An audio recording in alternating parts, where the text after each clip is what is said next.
get to the GT-R. Right behind you. What a mess, vines everywhere. Let's check it out.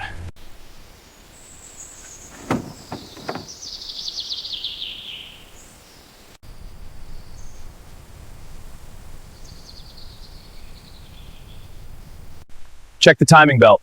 It's frayed, we need a new one. What about the radiator? Looks fine, but let's pressure test it. Keep chopping, we're almost there! Got it, moving to the side.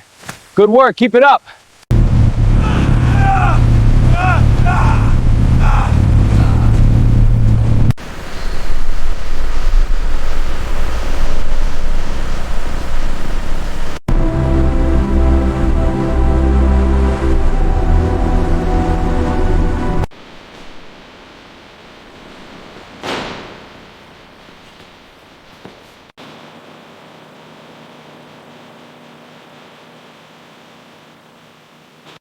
Check the front suspension mounts. They look solid. Checking the chassis bolts now.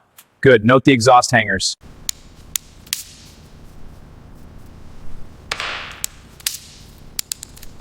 All right, let's get this bumper off. Wiring's clear, pulling the headlight now. Good, move them to the bench.